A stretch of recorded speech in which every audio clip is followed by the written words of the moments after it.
Graça e paz, amados de Deus, você está no meu, no seu, nosso ponto teológico, estamos aí para mais um review no canal. Esta obra aqui interessantíssima da editora Shed Publicações, Cristianismo e Liberalismo. O nome do autor é o Grisham Macher. Pois é, uma obra que vai aí apontar os problemas, né, do liberalismo teológico em relação às principais doutrinas da fé cristã. Ou seja, é um livro que defende a ortodoxia, uma visão conservadora, até porque a editora Shed é uma editora que publica obras conservadoras, tá certo? E, para você que não me conhece, sou o pastor Anderson Poço, estamos aqui nas internet da vida, compartilhando conhecimento. Peço a você que, se não é inscrito no nosso canal, se inscreva aí, ative o sininho da notificação, para você ficar aí a par dos vídeos que estamos postando, para você ficar ligado nas nossas lives, né? Dê uma olhadinha na nossa playlist, tem muita coisa boa lá. Curso da História da Teologia, Teologia para Iniciantes, cursos liberados, ou melhor, curso liberado não, vídeos liberados totalmente gratuitos. Nós não temos aqui clube de membros, né? Então todos os vídeos estão liberados para todos os inscritos de forma gratuita. Então, dá uma olhadinha lá, dá uma força, dê um like, compartilhe esse vídeo nos grupinhos de WhatsApp e Facebook. E se você deseja nos abençoar, como falei para você, não temos clube de membros aqui. Aqui embaixo nos nossos comentários tem o nosso Pix, você pode nos abençoar com qualquer valor. E temos o Apoia-se. A partir de R$5, dá um clique aí, entra lá na plataforma. Você poderá estar abençoando nosso canal. 5, 10, 15, dentro das suas possibilidades. Fazendo isso, vamos colocar você, se você se inscrever, se você resolver tornar-se um apoiador do nosso canal mensalmente, a partir de R$5, vamos colocar você no nosso grupo do WhatsApp. E quando nós abatermos a meta financeira que você vai ver lá na plataforma, vamos colocar você, ou melhor, nós vamos sortear livro de teologia mensalmente para os apoiadores, tá certo? Então temos essa obra aqui interessante, é uma obra com, sabe quantas páginas? 151 páginas, como diria o Nicodemos, você lê essa obra numa sentada. Quem foi esse autor? O Grisham Macher. Olha só, ele nasceu no século XIX, hein? Morreu em 1937. Morreu até relativamente jovem, foi um famoso estudioso cristão sobre quem a revista Moody Mountain escreveu. O apelo de toda a vida de Macher para se firmar na palavra de Deus e no Cristo da Bíblia deve ser um alerta para todo pastor e leigo que deseja escalar os autores do poder espiritual e passar às gerações que virão uma fé cristã que permanecerá. Macher foi professor do Novo Testamento no Westminster Theological Seminary, Filadélfia, Pensilvânia. Este livro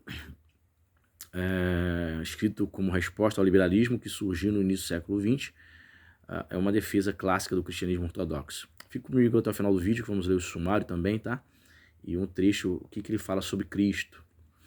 Para expor as falácias do liberalismo e fortalecer a posição ortodoxa, Macher estabelece a importância da doutrina bíblica, contrastando os signos do liberalismo e da ortodoxia cristã sobre Deus, humanidade, Bíblia, Cristo, salvação e igreja.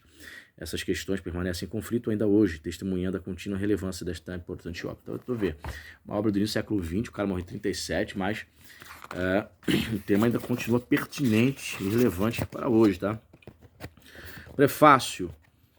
Aí, prefácio, temos capítulo 1, uma introdução, capítulo 2, doutrina, capítulo 3, Deus e o homem, capítulo 4 ele vai abordar o que liberalismo fala sobre a Bíblia, capítulo 5 sobre Cristo, capítulo 6 sobre a salvação e capítulo 7 sobre a igreja. Então eu separei aqui, pelo menos aqui o trecho sobre Cristo, pra gente dar uma olhadinha, para você perceber como é a forma como ele escreve, tá? É só um aperitivo para você definir se vale a pena comprar. 3 pontos de desacordo entre o cristianismo e o liberalismo foram apontados até o momento. Ambos são diferentes no que diz respeito às pressuposições da mensagem cristã, à visão sobre Deus e sobre o homem. E também são diferentes no conceito que tem sobre o livro na qual a mensagem se encontra. Assim, não é nenhuma surpresa que eles discordem fundamentalmente sobre a própria mensagem. Mas, antes que a mensagem seja abordada, devemos considerar a pessoa em que a mensagem está baseada. A pessoa é Jesus, e a atitude que o liberalismo e o cristianismo têm em relação a Jesus é totalmente oposta. A atitude cristã em relação a Jesus aparece em todo o Novo Testamento. Ao examinar o testemunho do Novo Testamento, tem sido comum, atualmente, começar pelas epístolas paulinas. Esse costume, às vezes, é baseado em erro, pois considera que as epístolas paulinas são fontes primárias de informação, enquanto os evangelhos são vistos como fontes secundárias. Na verdade, tanto as epístolas quanto os evangelhos são fontes primárias de alto valor. No entanto, o costume de se começar com Paulo é pelo menos conveniente. Sua conveniência está no fato de prevalecer grande medida de concordância quanto à autoria e data de composição aproximada, seja por historiadores cristãos ou não cristãos. Já a maioria e a data de composição dos evangelhos é motivo de debate. Aceita-se universalmente que grande parte das epístolas atribuídas a Paulo foi realmente escrita por um homem da primeira geração cristã, contemporâneo de Jesus, e que este esteve em contato pessoal com alguns dos seus amigos. Vamos ver aqui mais. Amigos íntimos. Então, qual era a atitude deste representante da primeira geração cristã sobre Jesus de Nazaré? Não pode haver dúvida quanto à resposta. O apóstolo Paulo claramente sempre manteve um relacionamento verdadeiramente religioso com Jesus. Para Paulo, Jesus não era somente um exemplo de fé. Ele era, em primeiro lugar, objeto da fé. A religião de Paulo não consistia em ter fé em Deus, de acordo com a fé que Jesus tinha em Deus. Pelo contrário, consistia em ter fé em Jesus.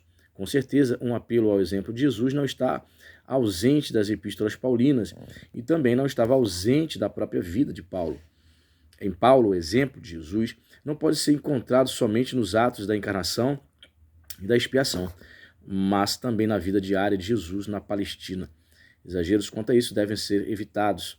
É óbvio que Paulo conhecia muito mais sobre a vida de Jesus do que ele parece achar necessário dizer nas epístolas. É claro que as epístolas não contêm toda a instrução que Paulo deu às igrejas no início de suas vidas cristãs. A verdade é que a imitação de Jesus, ainda que muito importante para Paulo, foi ofuscada por algo ainda mais importante. Não foi o exemplo de Jesus, mas sua obra redentora, o ponto primário para Paulo. Pois é, ele está combatendo essa questão do exemplo, porque o liberalismo teológico entende que Jesus não morre na cruz para nos salvar. Eles não creem na questão sobrenatural de uma expiação. Jesus teria morrido para dar exemplo, vai vendo.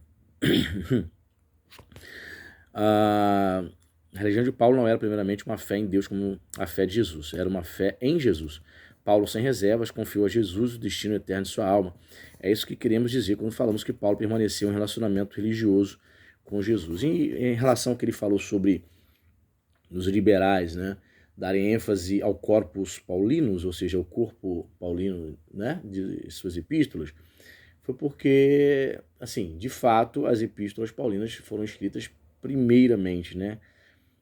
Estudiosos concordam que teriam as epístolas paulinas sido os primeiros documentos da igreja cristã a circular de maneira que tenham se reunido e se tornado a Bíblia Sagrada, e os evangelhos teriam vindo tardiamente. Há divergências entre os estudiosos no que diz relação ao Evangelho de Marcos. Há quem diga que Marcos teria sido escrito ainda no final da década de 30, outros vão discordar. Enfim, cravar a data, irmão, meu Deus do céu, é você se aventurar em um terreno pantanoso ou movediço.